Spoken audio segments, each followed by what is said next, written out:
Hello again, and welcome to another one of my little cruise ship commentaries. Now, remember, I'm no way considered a cruise critic or certainly a travel journalist, just an average guy who kind of likes to go on cruises because they're interesting and they're fun and it's very easy.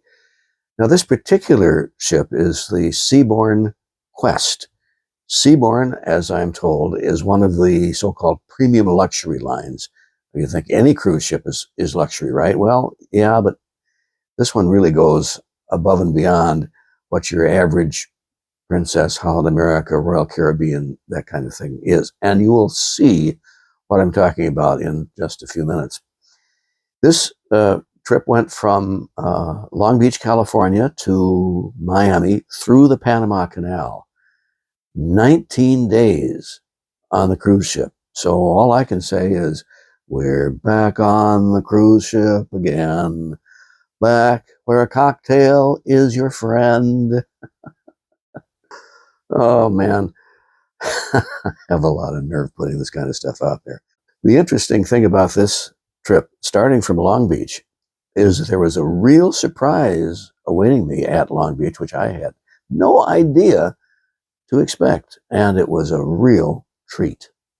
What else but the smokestacks of the iconic ocean liner Queen Mary? Launched in 1937, the Queen Mary carried more than 2 million passengers until reaching her final berth in Long Beach, California in 1968, where she is now a museum, hotel, restaurant, and conference center. In her heyday, she hosted such greats as Bing Crosby, Liz Taylor, Clark Gable, and Audrey Hepburn. Queen Mary is the epitome of 1930s Art Deco elegance and class. But during World War II, she was turned into a troop ship, carrying some 800,000 soldiers to the European theater. One trip packed in more than 16,000 troops, which is still the record for the most passengers on a ship. At 35 knots, the Queen could outrun any pursuing U-boats and usually traveled alone rather than in a convoy. The Queen has been through openings and closings under a string of owners over the years. She's berthed next to a rusted-out Soviet-era submarine, perhaps a warning of what could await the Queen if she isn't loved and cherished. 30 years is a long time in the world of ships, and from the deck of Queen Mary floats Seabourn Quest, just a few steps away.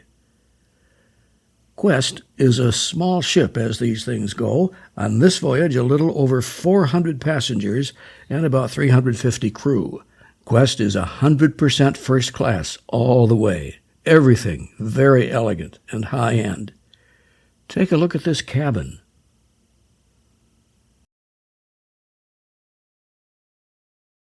And this is truly a bathroom, not a head. A couple of tiny nitpicks. The single 120-volt outlet in the bathroom would not charge my electric toothbrush. The cabin steward said it's only for electric shavers, but my question is, how does the outlet know what's plugged in? It was such a burden to fetch the toothbrush from another location. Another minor gripe, no bath mat. I can't believe they really intend this shag rug for the purpose of a bath mat. Hand towel is too small, bath towel way too big. Oh, how we do suffer. Now, I want to take a couple of minutes to tell you about something that really tickled my funny bone about this place, this cabin, and it's this huge bathtub. I haven't had a bath in a long time, really, but I thought, well, what the heck, give it a try. Because the challenge as we get old is not so much getting into the bathtub, but getting out can be kind of a stinker. But since I can still get in and out, I figured, why not do it? It's a very relaxing kind of thing to do, and what else are you going to do on a cruise ship anyway, okay? So I got into the thing and had fill it with water, of course, got in, and then I discovered, look at this. There's four, count them, different kinds of soap that you can use for your bath. And let's take a look at what they are. Here's the first one, and they're from this company called Molten Brown, somewhere in London. And look, the names on this stuff is what really got me.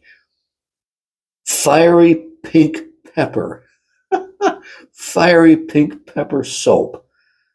All right, what's the next one? The next one here is, oh yeah, Heavenly Gingerly. Heavenly Gingerly. You ever heard anything like that?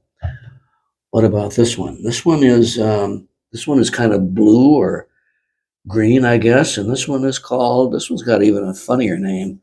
Coastal Cypress and Sea Fennel. All right, the last one. All right. What's this one called? Orange bergamot. I suppose it would be pronounced bergamo. Orange bergamo. So you've got 4 different kinds of soap. The public areas on Quest are just splendid. The hallway stairs, the elevator lobbies, spiral staircases, outdoor pools, eating areas, outdoor decks, recreation areas, lounges, the main dining room, a specialty dining room. I was part of a group that attended a gourmet extra-cost under-the-stars dinner with special wines. Now, I have to admit I couldn't always tell what I was eating, and I certainly couldn't tell you what was so extraordinary about the wines, but it was all mighty, mighty good. As good as the meals were, honestly, I grew to prefer the lunches on what most ships would call the buffet, or what I sometimes call the trough. There was greater variety, it was easier to pick out what you'd like, and you could be in and out in about half an hour. Dinner could be a 2-hour affair, but it was a table of 9. The dining room menus usually had some items or descriptions that were mystifying, at least to me. Honestly, I think these cruise ship chefs try to outdo each other with new creations that are more geared toward winning competitions among themselves than to ordinary diners. A quick aside here, I've also noticed that certain words seem to move in and out of fashion. A few years ago, it was haricot verts, which turned out to be just garden variety green beans, which were called exactly that on Quest. Today's menus are more likely to feature the word confit, which is pronounced confit, and it means cooked in its own fat. I think it's an alternative to deep frying. To be truthful, I think somewhat picky, non-adventuresome eaters like me are probably better off to ignore the mysterious words altogether. Usually they just refer to a small item on the plate or a method of preparation. Just take whatever comes, unless it turns out to be something really nasty, like eggplant, in which case you call for mashed potatoes. You don't even have to say ish or ick. The waiter will happily bring you something else. Guest speakers are a big attraction on Seabourn. On this trip, one was a former NASA director, and they broadcast the Artemis Integrity Splashdown. Unfortunately, all the lectures conflicted with my personal affinity for the card game Bridge. A certified instructor gave lessons every sea day morning, followed by a sanctioned game every afternoon. Quest made several port stops on its 19-day journey. One excursion in Costa Rica visited a river infested with crocodiles. It's kind of ironic, isn't it, that a Floridian would travel 3,400 miles to see crocs when gators are just a few yards away. But whatever, the tour guide and the boat driver were knowledgeable, experienced, very approachable, and friendly. My only gripe about the excursion was a 45-minute stop at a tourist trap selling all manner of overpriced junk and expensive food, as if anybody on a cruise ship is ever hungry. One companion dog was on board, too, Jojo, an unpronounceable breed, surely more expensive than all the houses I've ever owned, but Jojo never barked or made even the tiniest fuss. If the big draw was going through the Panama Canal locks, I missed most of it, more a doggone bridge. The Panama Canal transit takes the better part of a day, And it's really very much like a grand-scale version of going through the locks on the upper Mississippi River, which I did hundreds of times in recreational boats. Instead of holding onto the lines like you do on your own boat, the cruise ship moves through with rail cars, originally mules, yes, real mules way back when. Onboard entertainment. Well done, but not my personal taste. There was a variety of acts. They were lively and energetic, lots of choreography, lighting, special effects, and so on.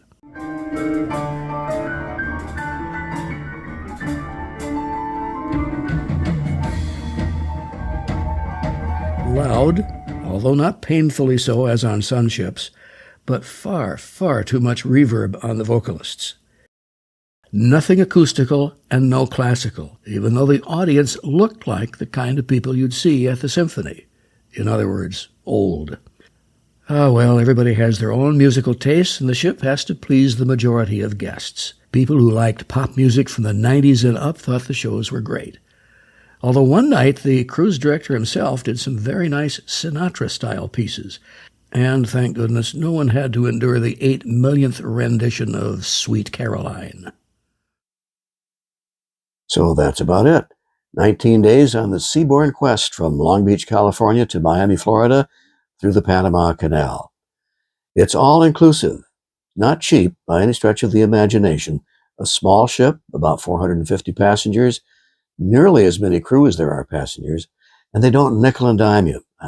Like I said, virtually everything is included except some very high-end liquor brands and wine brands and that kind of thing. But, you know, if you're looking for an all-inclusive type of experience with very high quality, high-end, Seabourn is kind of the way to go.